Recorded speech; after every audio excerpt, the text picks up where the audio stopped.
Hello everyone, Ceri the Crafter here, that's Ceri the Crafter, and today I'm here with a promised video and a bit of a dilemma.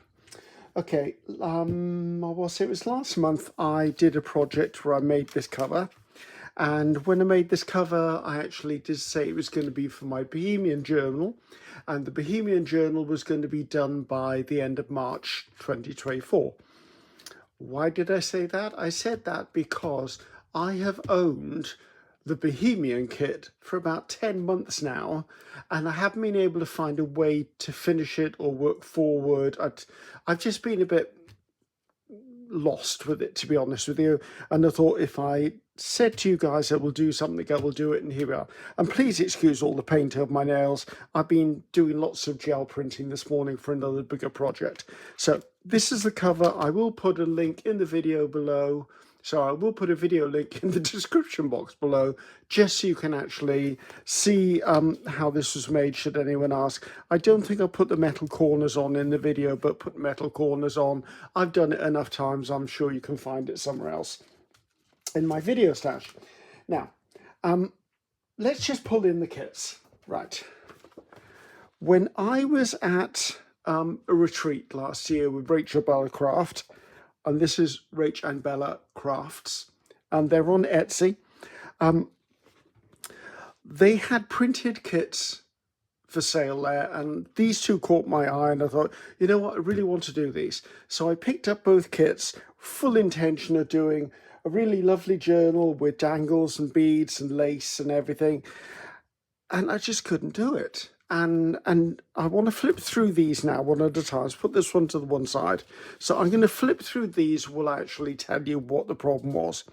So this is Bohemian Rhapsody. So I don't use a lot of digitals, so maybe that was part of the problem, and I was a little lost to start with.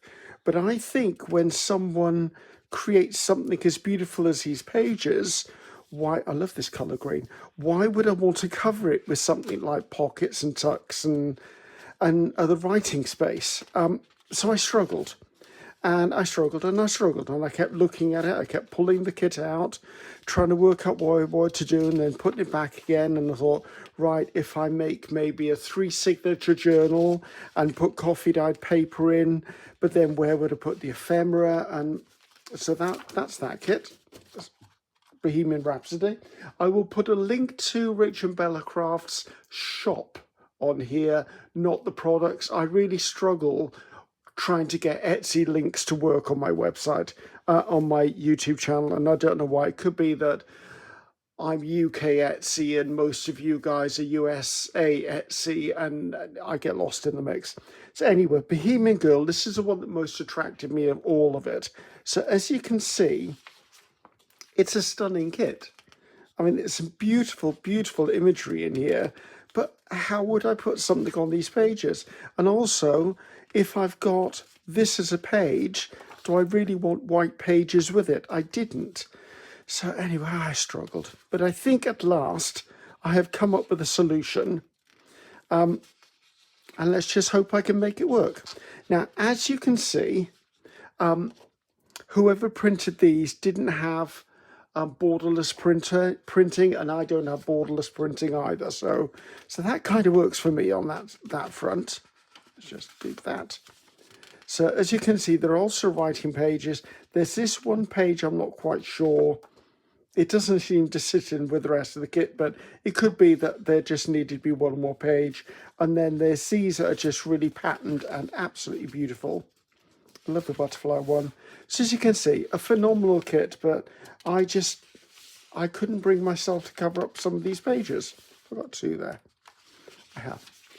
So I think what I've come up with is a solution. I'm going to talk it through with you, and then I'm going to work it out, get it sorted out, and then come back to you to assemble the journal.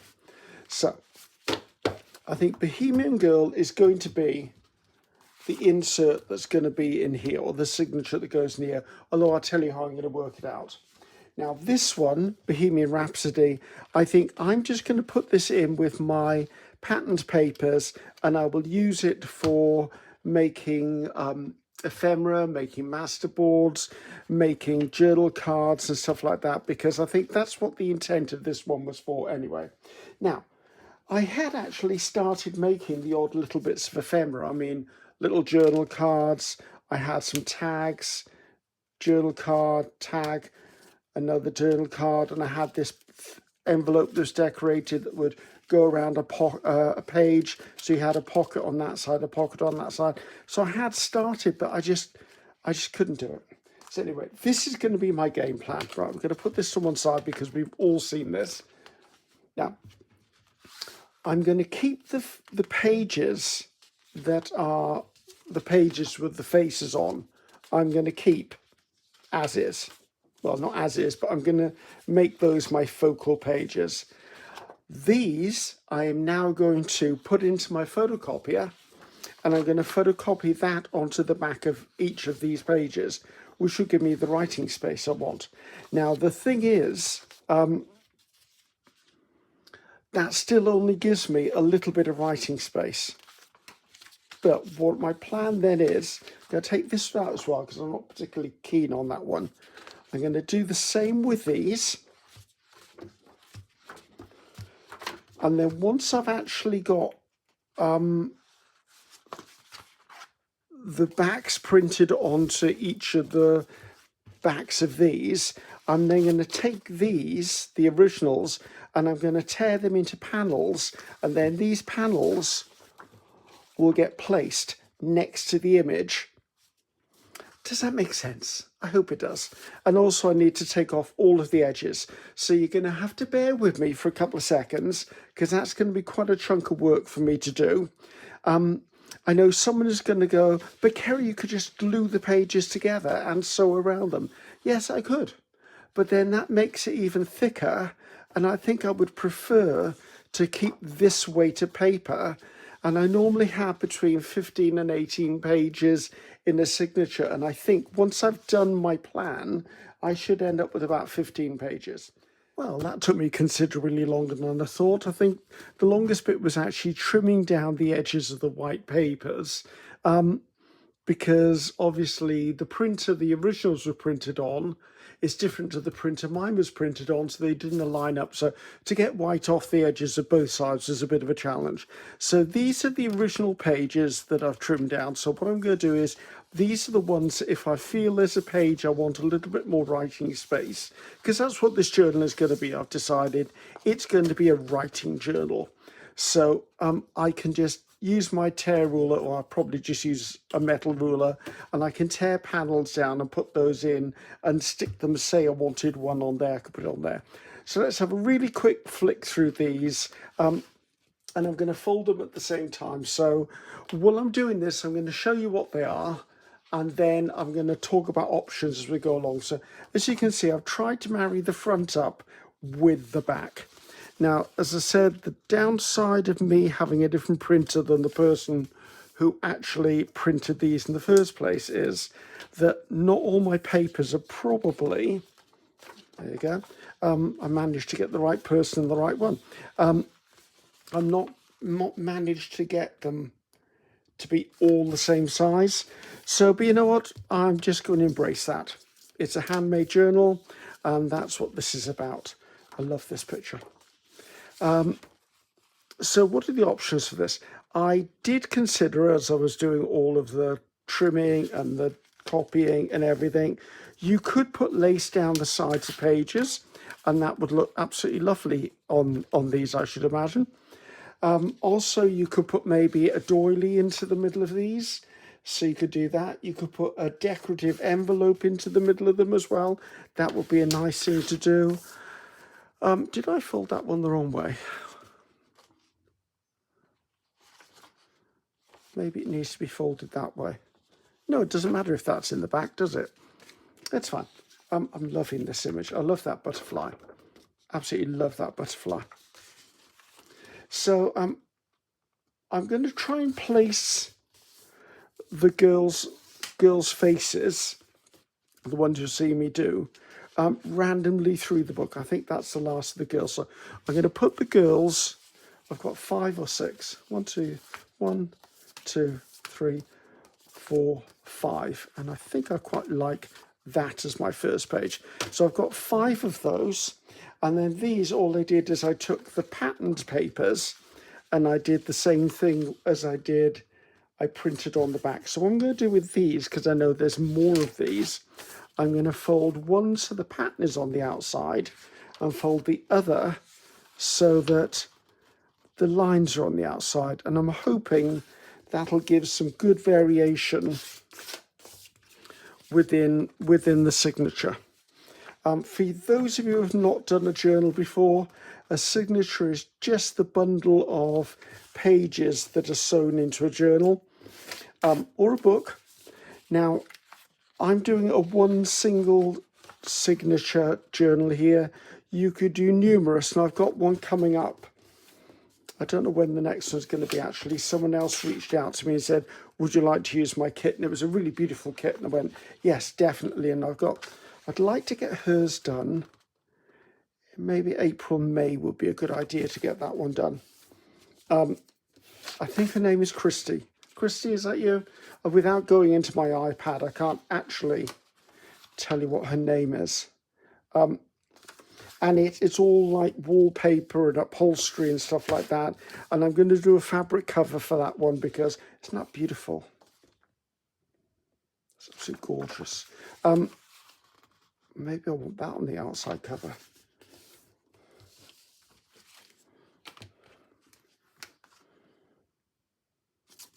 See, I'm already debating. No, I think I like that. But what I'm going to do is I'm going to keep this as a featured page because it's a beautiful page.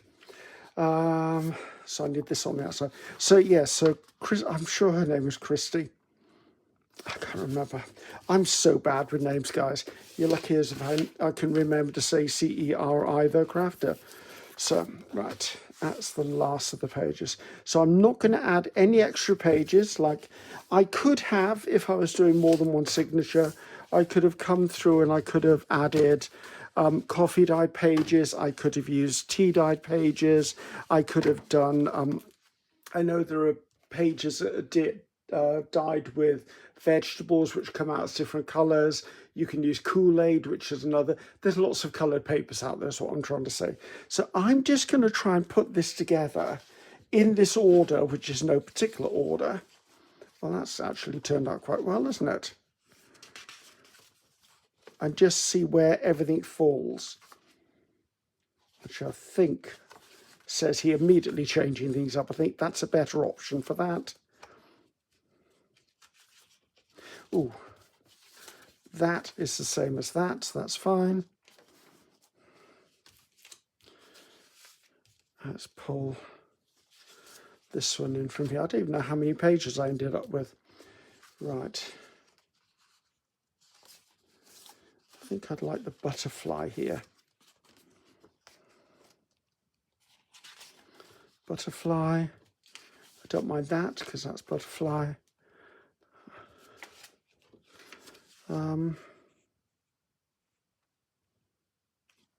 Maybe that is the right choice. It looks a bit weird with that cut in half, doesn't it? Maybe if I fold it in the other direction. And if I put that one in there.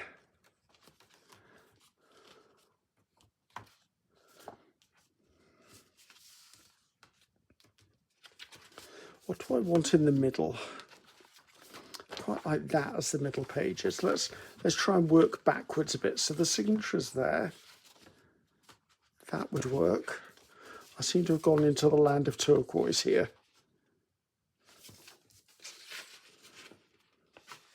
That's the same one twice, right? So if I put that one in there.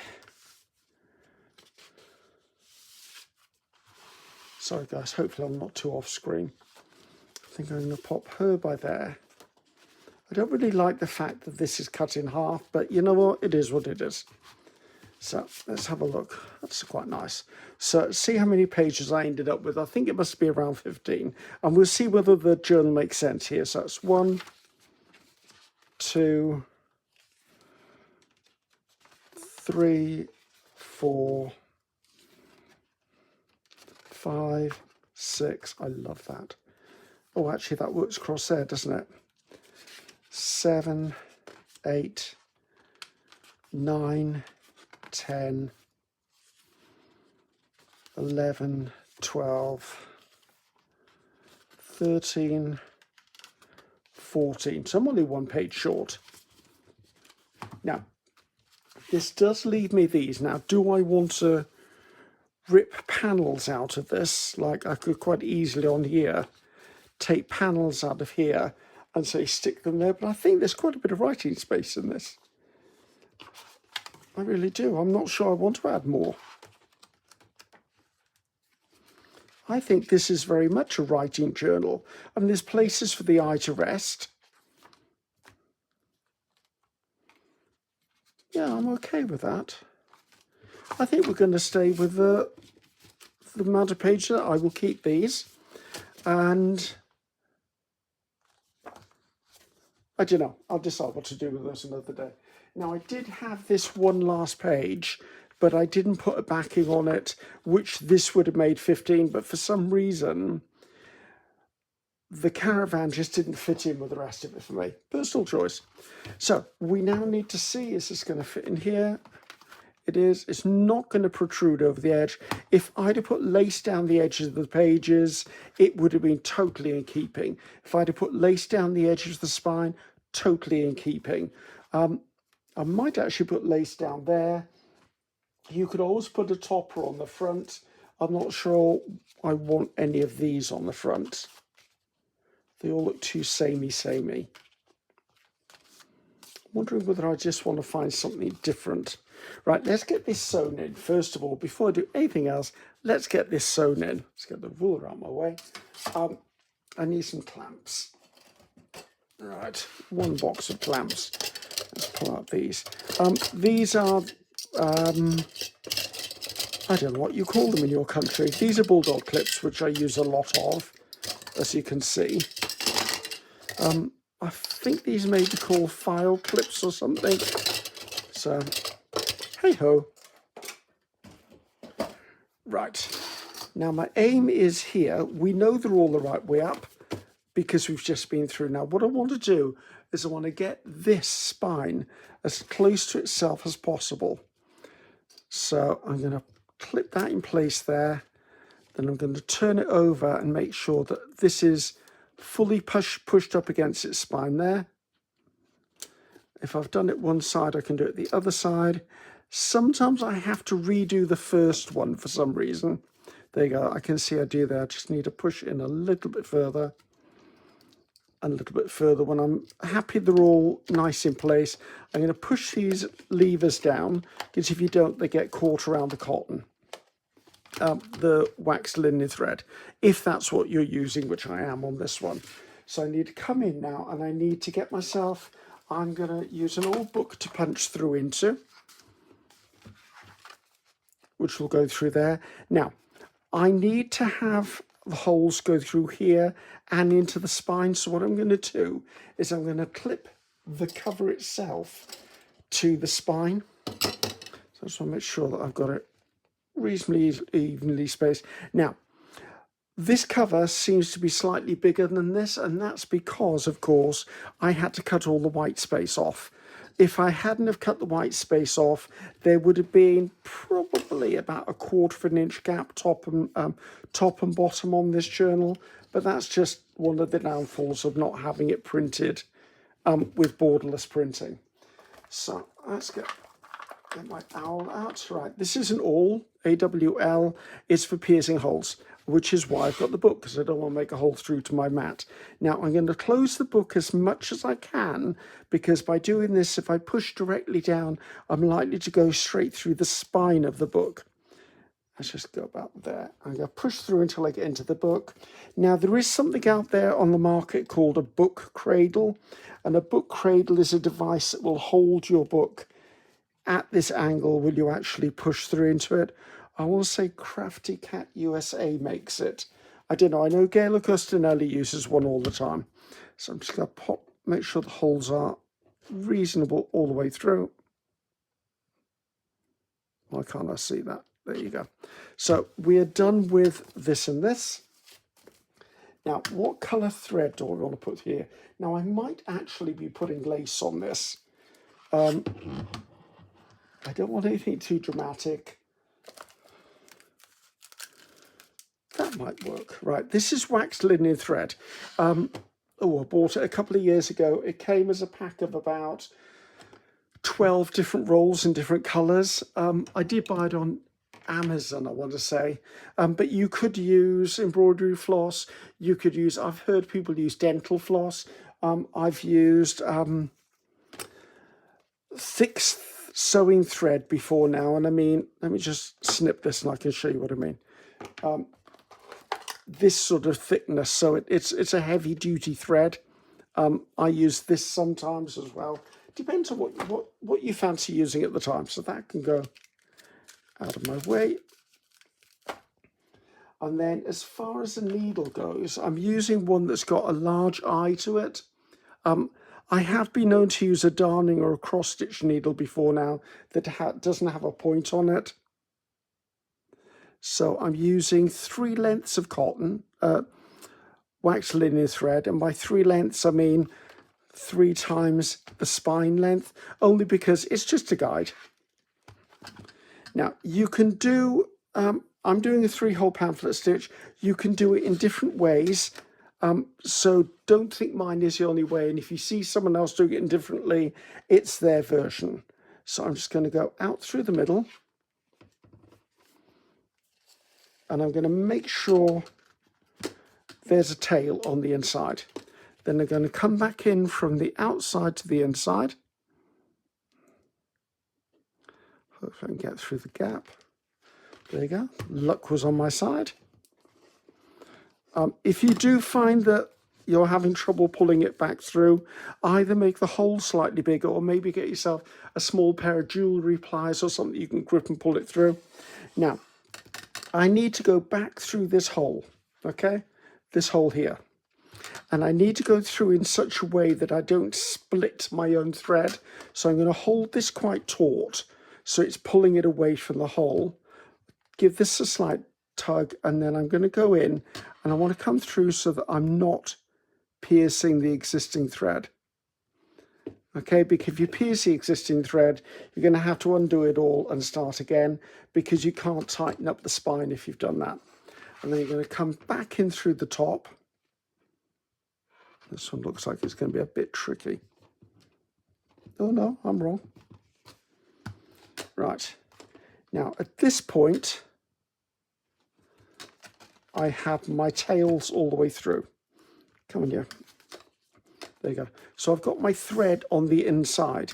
I'm going to go through and I'm going to thread this underneath here so that I've got threads either side of that first thread there. Take my needle off. Next thing I'm going to do is I'm going to undo all of the clamps and take them off before I tighten up. The reason I do that is because if I leave them on, they could restrict the signature pulling in tightly to the spine of the journal. The thread is already threaded through. It's going to hold it in place. As long as I'm not too vigorous taking this off, I'm fine. So, where have I got my ends? So here I've got the ends of my thread. I'm going to give them a slight pull. Please don't tell me I've sewn through my own thread. I feel like I've sewn through the thread.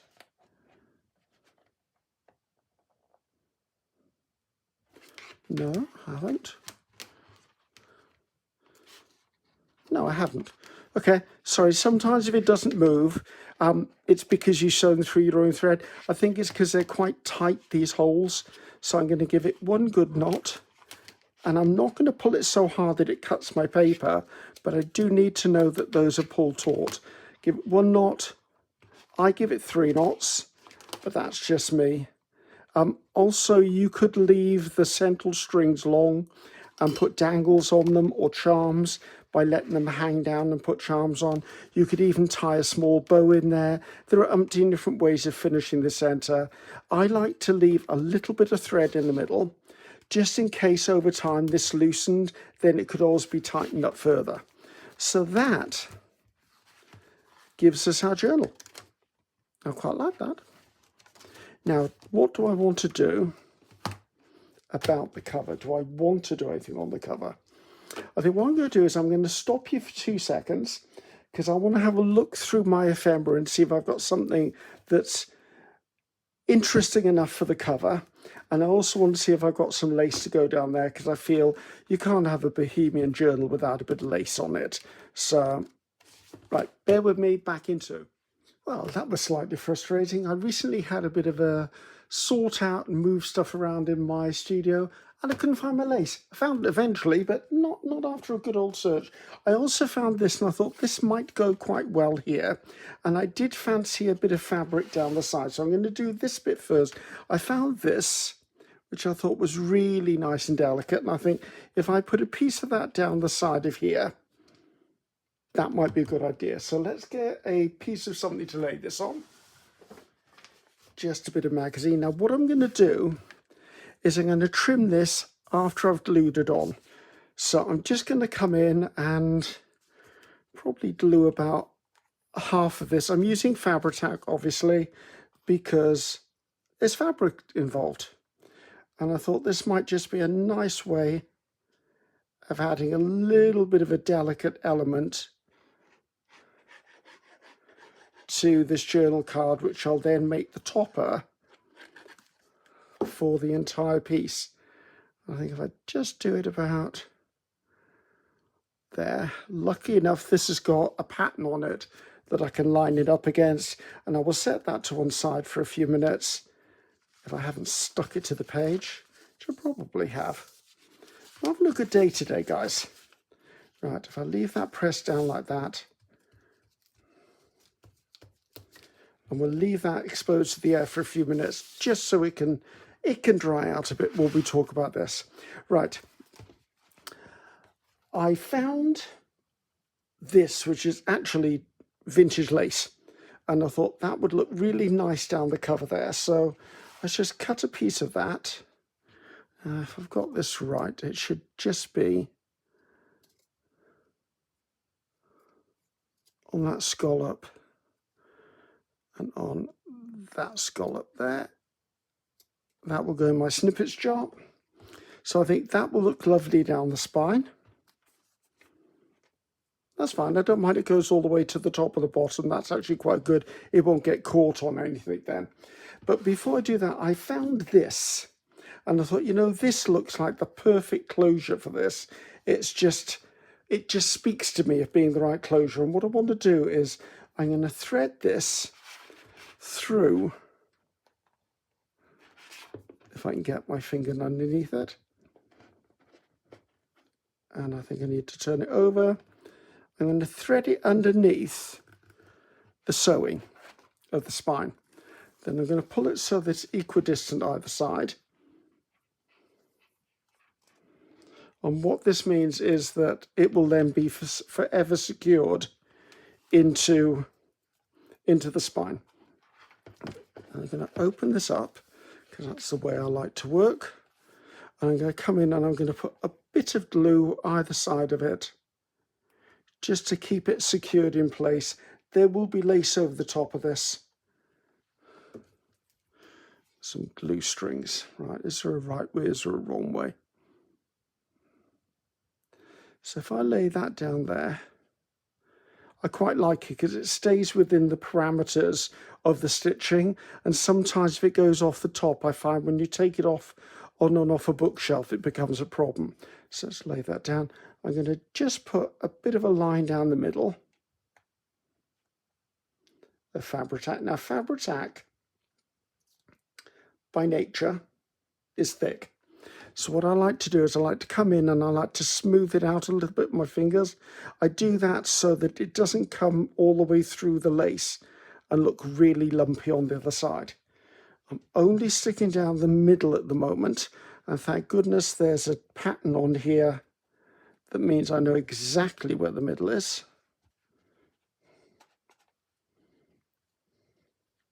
Need a cloth, damp cloth. So Make sure that's nicely in place. And then I'm going to come in and I'm going to put a scalloped line here just to secure it in place. Now I'm using the tip of the nozzle to rub it back and forth so it's not such a thick line. I'm also going to put a little bit more underneath the tie, so that's also held in place. Repeat on the other side. Now, of course, it's open to you to do whatever you want when you create, and that's what I like. Your style is your style. I mean, I was very tempted to sew some jewels or beads onto this. I didn't in the end, but I just didn't. Just make sure that's out to the side and push down. Right, so if once this is dry, I feel I want to put any more Fabri-Tac underneath that, I can, but currently I'm not going to. Right, which was the front? That was the front. Now, this tie is going to go across my topper. So my topper will slide into here. So I'm now going to come in and I'm going to cut this with a sharp pair of scissors.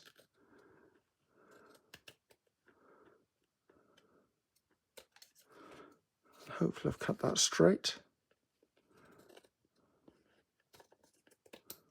Just because I did feel that this needed just a little bit of lace on it. I mean, I could have added a little bit of bling on it as well, but for some reason I just wanted it as it was. So how far over do I want that? Actually, I think I'm going to lift up these, and thank goodness I can, because it's Fabri-Tac. Lift all that up. Now I'm going to come in and put this on the back.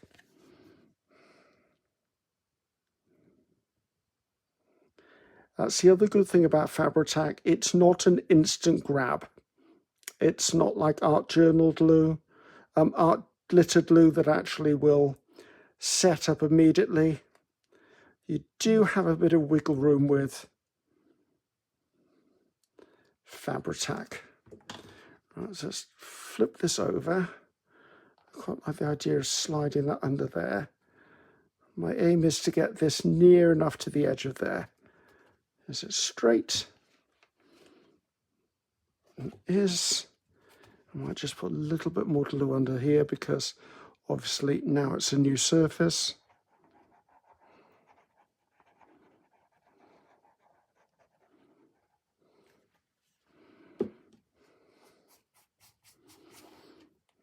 Okay, I'm liking that. Now, the question is, so I would glue this down. I think I would glue it down just a little bit. Just do a little bit down here so that it doesn't get caught up on something. And again, I will go in and just give it a gentle smoothing down my finger. I find my finger's the best thing for this. If I use a paintbrush, I've then got to clean the paintbrush. Right, time to let that sit for a few seconds. So I'm just going to let it sit, and then I'll come back to you, and then we can tie it up, take a final flip through. So here I'm back again. It's dry enough for me to handle. I'm happy enough for that. So this was my version of the Bohemian journal by RachandBellaCrafts. Now, I think when we flip through this, ask yourself, where would you put tucks, pockets, flips? This is why I generally use not a lot of digitals. And the problem being, as I've said before, is they're just too beautiful. I usually make mine with, maybe I'll use elements, like I would make the odd page, but to try and use a whole digital for one journal, I struggle, and I thought I'd keep that real. I did put a little knot in the ends of these just in case they actually frayed, because they could do. So we've got our topper on there, but as I said, this is just beautiful. I mean, I could put a pocket here, but if I put a pocket here, it sort of establishes the feel for the journal. This is definitely a writing journal. You could definitely write on there. You could definitely write on there. Although what I would do is I would be keeping memories in a journal like this. So this is where I maybe would stick photographs or clippings of some sort, or maybe tickets or stuff like that. But every page has beautiful, beautiful areas to write on. I mean, I could have come in and put something over there, but really, would you put something over that? I like that. That's beautiful. Again, I could put a panel on there if I wanted to. I could put tucks on here, but I just think this is a stunning. I love that butterfly. Rachel, that butterfly is gorgeous. Well, the whole kit's gorgeous, Rachel. So hopefully you're in agreement with me. I know that some people will decorate a journal to within an inch of its life. And I then sometimes worry, well, where would you write? I very much create journals that are what I would call almost a naked journal. I mean, I do decorate them occasionally, but I like for the recipient to make the decisions. Like whoever receives this, and I've got someone in mind for this, to be honest with you, when they receive this, maybe they'll go, oh, I'm going to put pockets on, or I'm not going to put pockets on, or I'll put flips or stuff like that. And that's totally okay with me. But by creating something this beautiful as a digital, Rachel has done my work for me. I don't need to come up with something stunning. It's already stunning. It's absolutely beautiful. That's gorgeous. I've said that before, haven't I? So hopefully you've enjoyed that, guys. It was just a quick little build from me. But hopefully my thought process was the thing that you'll take away from this video, because I've done nothing in this video that you haven't seen me do before. But maybe the dilemma, this is a beautiful match. I don't know if that's supposed to be matched with that page. Probably it is, and I haven't read the instructions. But maybe just taking away the fact that you can just use the digital on its own to make a quick journal. I mean, if I'd have actually owned an electronic copy of this, I could easily have printed these images double-sided, and I wouldn't have had to go through all of the trimming that I did, because I think I can print borderless on my printer. I just need to find out how to do it. So I think that's cute. And then if I bring in these ties, I like the way this color works, and I've made quite long ties purely because I never know what's going to get stuffed into a journal. So hopefully you enjoyed that. I did, and I'm Ceri the Crafter. So that's Ceri the Crafter. Until next time, goodbye now.